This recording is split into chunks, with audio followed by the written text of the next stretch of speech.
Can I just start out on a wild hair? Did every kid growing up have a fear of Michael Jackson, or was that only my little brother? I'll never forget, we were visiting our grandparents for a few weeks one summer, and the next morning my grandma told me that my brother got into bed with them. And I was like, well, why? And she said that he kept thinking Michael Jackson was gonna crawl through his window and get him. And you know, now as an adult, he may have been onto something. The restaurant? Yeah, I can.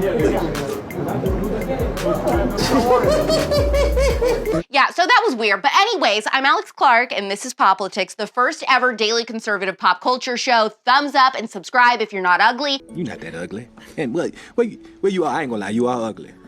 I could focus on how the country is doomed, and I did consider it, but I figured all your other favorite conservative hosts and pundits are already doing that. So why not give you a little entertainment? Yeah. So instead, we're discussing People's Sexiest Man Alive for 2022.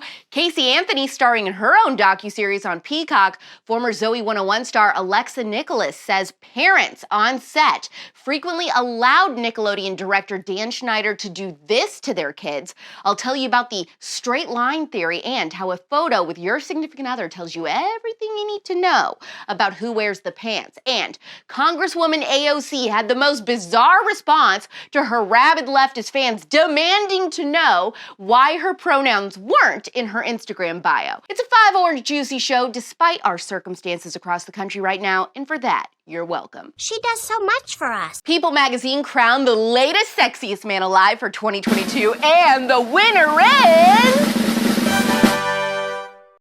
Okay, yes, and also Chris Evans. Yay. Please check the polling locations. What do you mean there were 80 million votes? Clearly the polling machines are rigged. Kermie was the clear winner.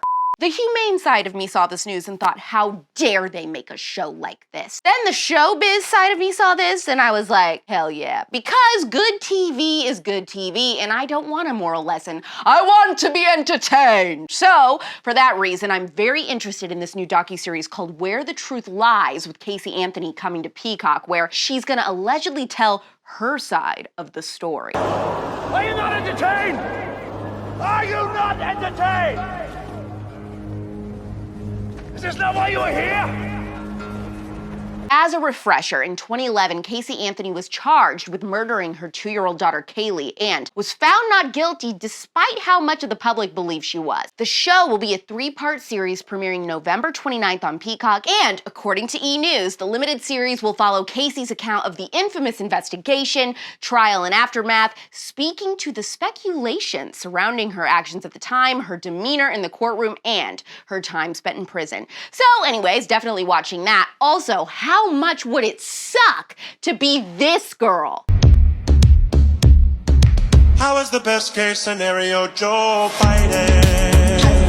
Ever since Jeanette McCurdy's book came out and she called out Nickelodeon, other Nickelodeon stars have felt empowered and encouraged to do the same. One of the loudest voices being former Zoey 101 actress Alexa Nicholas. She hasn't minced words in multiple recent podcast interviews talking about how not only Nickelodeon turned a blind eye to Dan Schneider's predatory behavior with children, but so did the parents. Here she is talking to former Disney star Christy Carlson Romano, yes, even Steven's girl, on the Vulnerable podcast. Polaroid thing too, though, that you mentioned about the dollar bills and stuff. So yeah, so that wasn't even Polaroids, like a digital camera, and he would go around with money and ask to take photos of the kids' feet. And I remember thinking it was weird and silly almost as a kid, and I remember my mom going, don't go over there. My mom actually said no to it. But I saw other parents allowing their kids to do it. Bingo! It's the parents, you guys. There are too many parents out there willing to sell their kids for fame or money.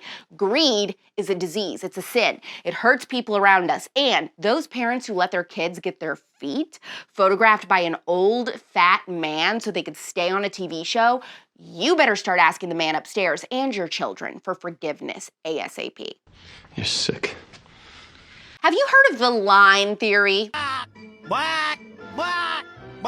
No, this doesn't involve you, Doodle Bob. This theory is when a couple, or really any just two people, take a photo together and you draw a line on each person from top to bottom. Whoever's line is more straight means they are the alpha. Let's test a few photos out of me with people. Okay, first up, me with Alex Stein. Not a couple, just a person that you and I both know. If you put a line on each of us, both of our body language and posture indicates we're alphas. Hell yeah, obviously. My most recent ex and I had a very healthy relationship. I would say that we were both equals, and in every photo, our lines indicate that. Me and Candace Owens, straight lines. Now, here's a photo of me with my most toxic ex, the one that most Taylor Swift songs remind me of. As you can see, his line is straight. Mine is slightly bent going towards him, which makes a lot of sense because my mood and my happiness was always contingent on his. This story time brings me to the main reason I'm bringing all of this up. Remember how I told you a few episodes back that I couldn't stand Steven's posture in Hulu's Tell Me Lies? I said he looks like a croissant. Well, two big things. One, Steven, aka actor Jackson White, is dating Lucy, aka Grace Van Patten in real life. They just confirmed it, and editor Charlie, do the line test on them. See? She is wearing the pants, and just for fun, look at this pic of them. Okay, that's not the line test. That's not how this is supposed to work. I don't like that. Put your tongue back in your mouth. Put your tongue in your mouth and close it. Congresswoman AOC got called out by her followers demanding to know why her pronouns weren't listed in her Instagram video. And she said, well, they must have fallen off. Oh, I'm sorry about that. They used to be on there. Let me go in and check and see if I can add them. Sorry about that. They used to be there. I guess they fell off, but I'll put them on right now. They must have fallen off? Fallen off? What is she talking about? She's acting like her Instagram is Scar and Mufasa was her pronouns and they were pushed off her profile or something magically. Long live the king. I'm so excited! Tomorrow night, I am speaking at Louisiana State, Tunchi, my first time in Louisiana ever. If you are a Cajun CUTEservative or know of some who may not have seen this announcement or watched this episode, please tell them that we have tickets on our Instagram bio if they want to reserve their spot. Tickets are free. It is open to the public. You can be of any age. You don't have to be a student, but you do have to RSVP. Please come. I have never spoken to LSU students before, and so I know that the TPUSA chapter there is working really hard to make it a very nice event. Oh, and tonight, a brand new episode of The Spillover drops right here on YouTube or wherever you get your podcasts at midnight Eastern, 9 p.m. Pacific. It is a true crime episode featuring someone who has had to dive for a lot of bodies and body parts in some of the biggest cases in U.S. history. This should be good. If you haven't yet, thumbs up this episode. So much to talk about in the comments today. Did you test the line theory on Pics with Your Man? What did you discover? What do you think about the Casey Anthony docuseries? Is there any possibility in your mind that she could actually be innocent? And were you or anyone you know terrified of Michael Jackson when they were little? If you were, you might be entitled to compensation. We are still trying really hard to grow our following on YouTube after moving over from Instagram, so please send the show to everyone you know. Tell them, hey, you gotta subscribe to the show. You need to start watching it. It is only going to grow with help from CUTEservatives, and I want the show to stick around a lot longer.